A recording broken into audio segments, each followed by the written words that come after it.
have to be on, first and foremost thing is, you must create an ambience of sweetness of emotion. This is devotion.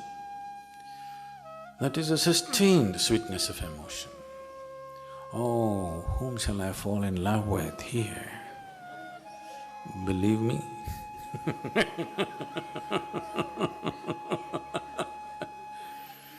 even a child knows it's not going to work.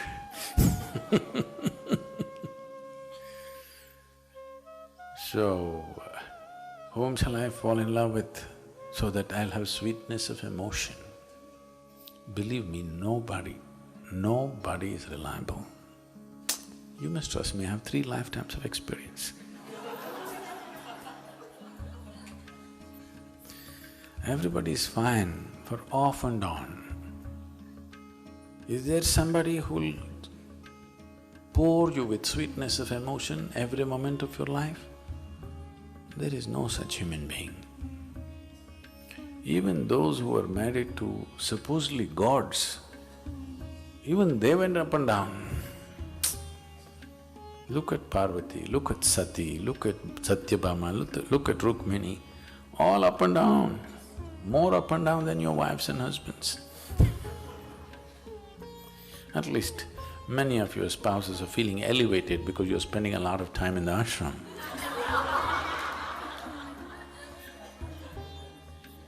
Relief is a big thing.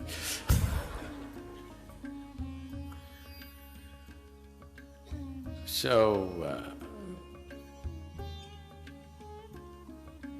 people believe with love affair they're going to become full of love. With marriage they're going to concretize this sweetness.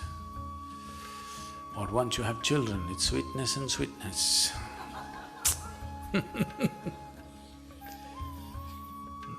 That's not the way life works. It happened one day. A freeloading young man who was coming back from his nightly party at 8 a.m. in the morning, bumped into his father, who was a rich stockbroker who was rushing to his brokerage office. Then the son, who was in a gay mood, said, "Have a great day, Dad." The father looked at him and said, "Thank you, my son, but why are you telling me this?" The son said, "Well, Dad, if you have a great day, I will have a great day."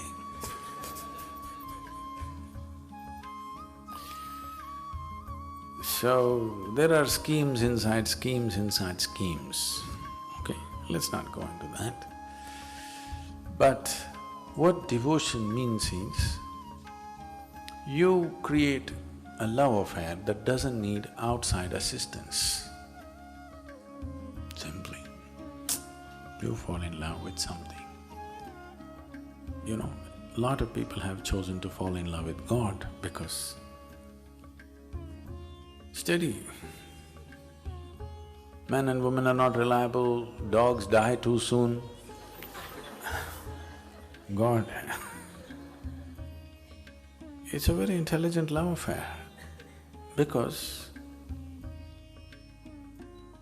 you can shape it whichever way you want, because a love affair is meaningful not because of what happens between two people, it's meaningful because of the sweetness that it fills you with.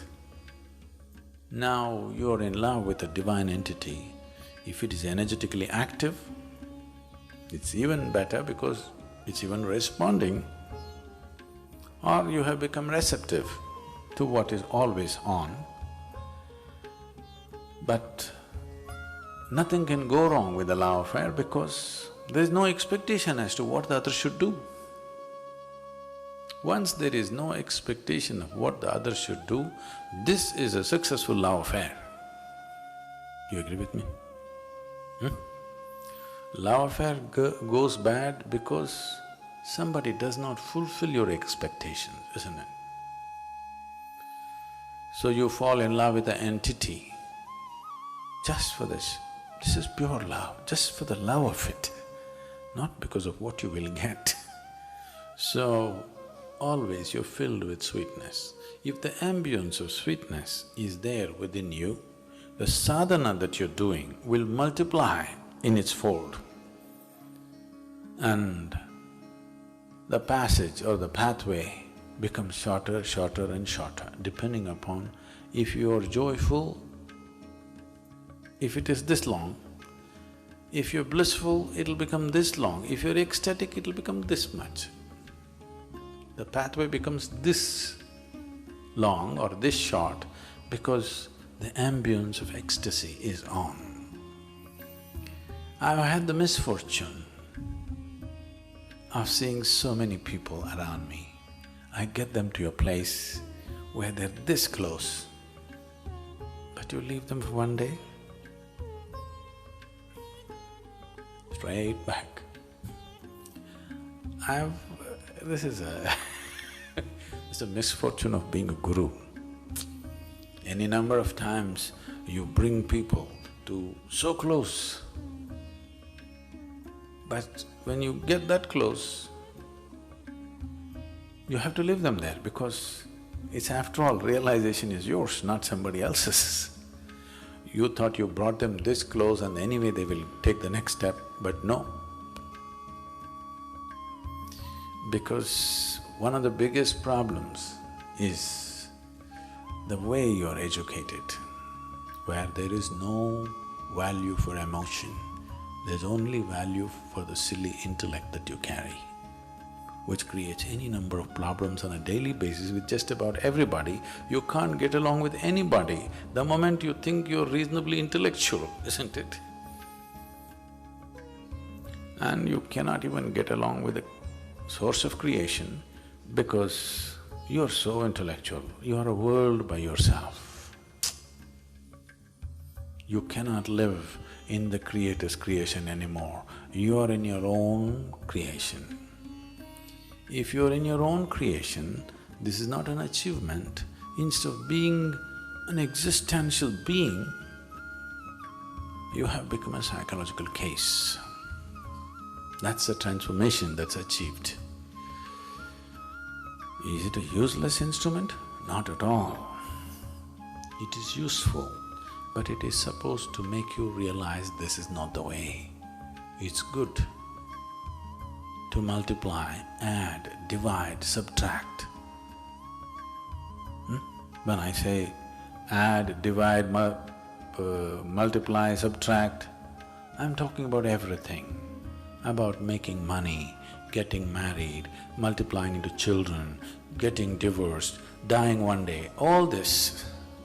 Everything is addition, subtraction, multiplication, division, isn't it so? Yes or no? You don't like it. The arithmetic of it is just that. Either you do addition or subtraction or multiplication or division. With the physical world, that's all you can do. But this intellect is great. Without it, you will not succeed in these chores that you have to do. But you want to know not bits and pieces of creation, you want a taste of Creator in your mouth, then this will slit your tongue into many pieces and you can't taste anything. So those of you who are flickering like tube lights, one day bright and shining, another day boof, it's time. It's time to change the ambience. A silly intellect that's not worked for this many years, don't expect it's going to save you tomorrow. It will not. It's time. Devotion is a powerful thing.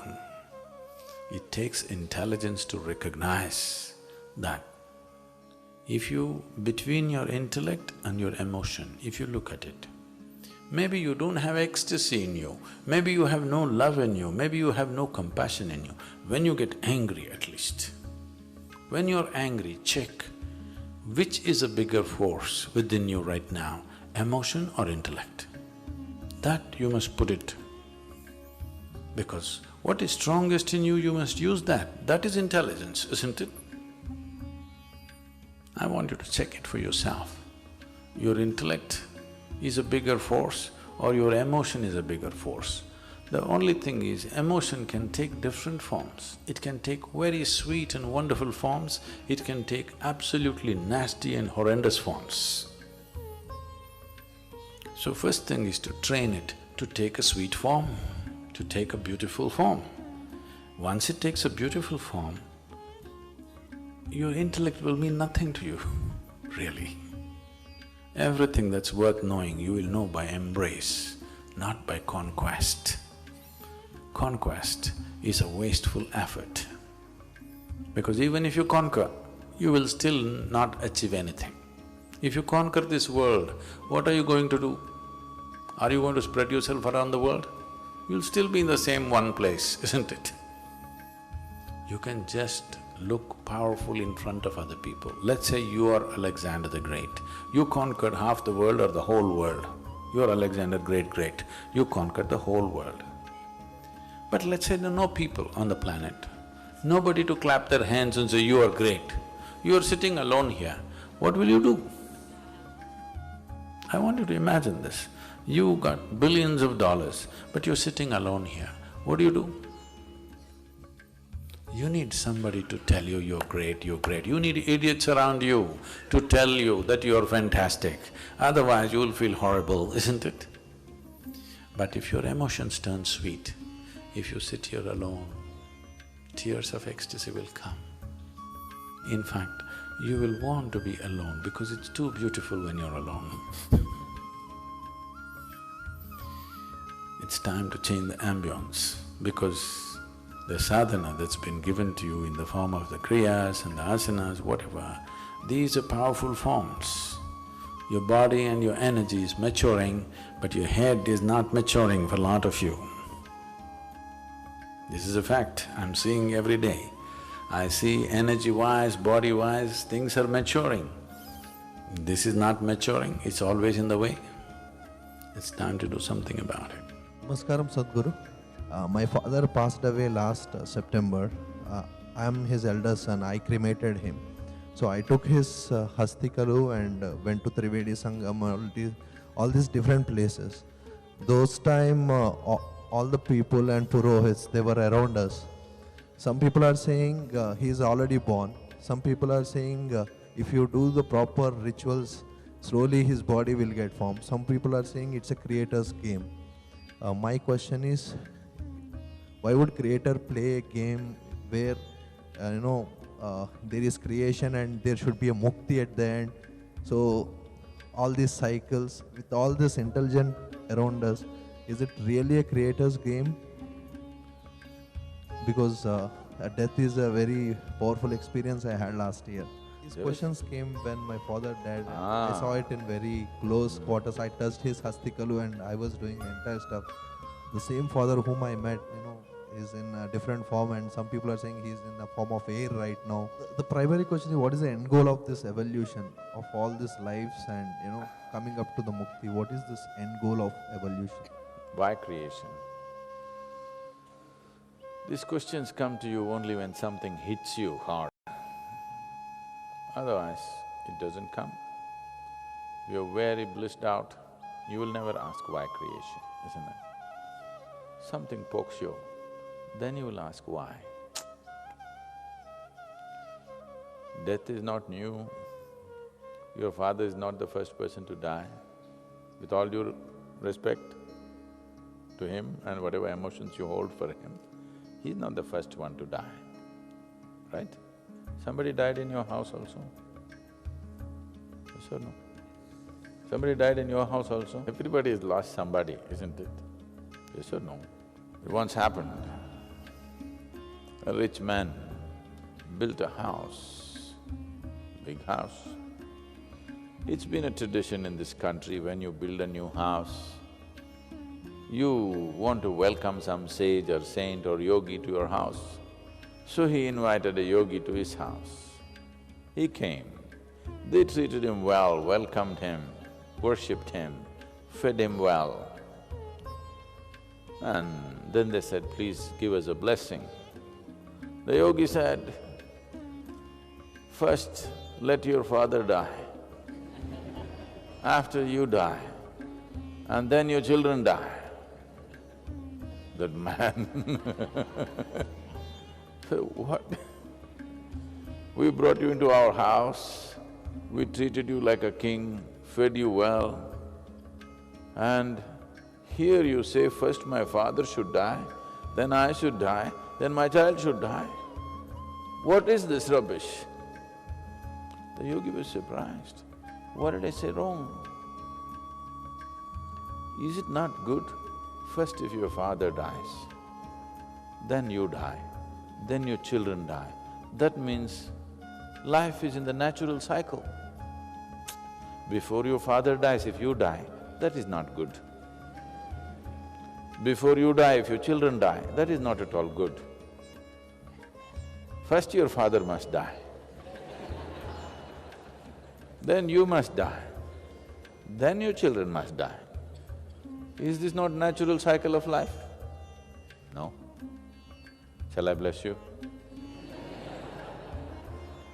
Yes, this is how life should happen, isn't it? Now, mortality, this is what we started off with. First your father must die, then the elder son. No, it's not yet time, we bless you with a long life, but next is you. Your younger brother should not die before you. First you must die, then younger one, and then the younger one. This is how it must go, isn't it? It's a good life. Now, suddenly you're shocked out of life because somebody, one person dear to you died. It's good. I'm not saying your father died, that's good. I'm saying you're struck with mortality, that's good. And it's important. It must strike you as young as possible.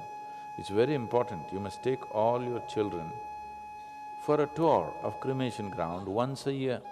It doesn't matter who is being cremated, you must take them there and sit there with the same emotion. If somebody very dear to you died, just like that, you must experience it, your children must know it. If your children are conscious of mortal nature of their existence, they will live sensibly. If you know you're mortal, if you know as you sit here your time is tick, tick, tick, tick, tick going away, you will have no time to do anything stupid. Yes or no? You will have no time to do anything that you don't really care for. Right now, all kinds of idiotic things are done. So many unnecessary words, so many unnecessary actions created simply because you think you're immortal. If you knew experientially you're mortal, as you're sitting here, it's slipping away, your life, isn't it? Yes or no? As you sit here, it's slipping away. If you are conscious of this, do you have time to quarrel with somebody, do some other rubbish? No, you would do only what really matters to you. If every human being did what only really matters to them, this world would be a completely different place. So coming to terms with mortality is most important. At the earliest age, if you come to terms with mortality, it's best because you'll organize your life sensibly. I spent a few years, almost every day, in the cremation ground because I was so intrigued. Everybody like, you're hearing, your father is in the air, your father in the sky, your father somewhere else. Well, my father was still there with me, but I wanted to know what will happen anyway.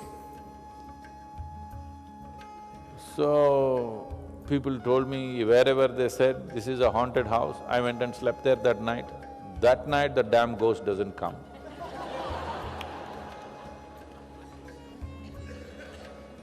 Some man says every Amavasya he goes and feeds blood to the ghosts, and he shows me his finger is all worn out by cutting it every day, feeding blood to the ghost. I go with him Amavasya to Amavasya, that Amavasya it doesn't turn up. I went everywhere looking, all kinds of things. There is another man with black robes, I go into his… he takes me to his big kind of a shrine kind of place where so many bottles all corked up and kept tied with black cloth. He says he's trapped all ghosts in these glass bottles. I befriend him wanting to steal one bottle from him.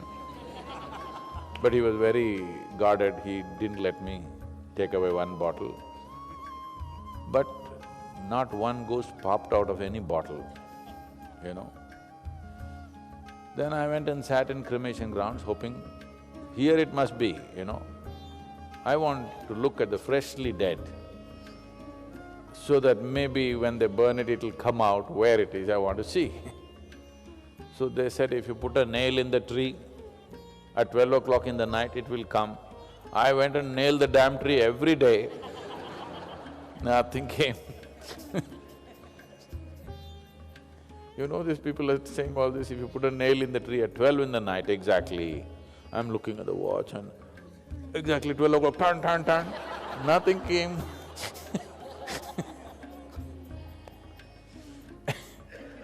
Then I sit there and people bring bodies and they all, you know, they all cry and yell and everything, but nobody stays there long enough. They'll stay there for at the most half an hour, 1 hour, it starts burning, they're done, they have other things to do, you know. So they go away. And unless you have put this pyre wide enough, you know, firewood is expensive, so they put it narrow. Once it burns up, it'll happen that first the neck gets burnt very easily. So the head will roll off, do, it'll go, burning head. So I always go pick it up with a stick and put it back, because if the ghost is in the head, I want it to get out. Nothing came. Only when I turned inward, I found the ghost within. Wherever else I looked, I didn't find.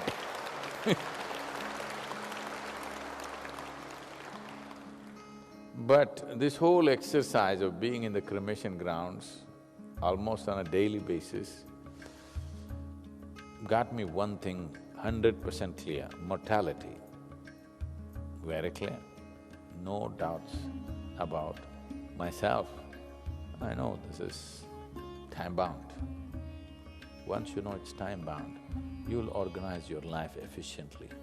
You think you're here forever, so there is so much time to do so many things which are absolutely unnecessary for you. So, about where did they go? I've been saying this, some things you know best only by experience. When you go for sure, you'll know. Or if you turn inward, now you will know. You understand? Whatever else we say will be ridiculous, because that which is not yet in your experience, if you speak about it, it will be just a wild story, isn't it? You may believe it, you may not believe. See, they told you 3 versions. Now you don't know which to believe. Maybe one of them is right, maybe all of them is right. Even if I vouch for one of them, what will happen? You still don't know, isn't it? Don't go like this. This is not the way to know it.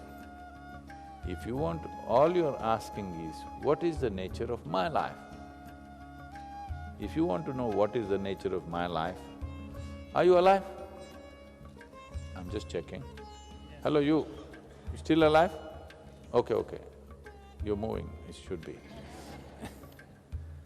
So this is the time to know what is the nature of my life, isn't it? Yes or no? This is the time to know. If you ask me, I will tell you something. I may tell you what is true, but as far as you're concerned, it's just another story, isn't it? Don't waste your life on that. If you want to know really, right now this is a casual inquisitiveness because your father's death has hit you in the face. You will see in 2 months' time you will be fine, you will have no such urges to know. So that's why I said every day you must go and sit in the cremation ground. Then an urge will come, you can't live without knowing. If such an urge comes that you cannot live without knowing this, then if I give you a method, it'll work wonderfully well. Now, the urge is just curiosity, simply. You want to know, just like that on the side. This is not a side business, your life is not side business, it's a main business, isn't it? Yes or no?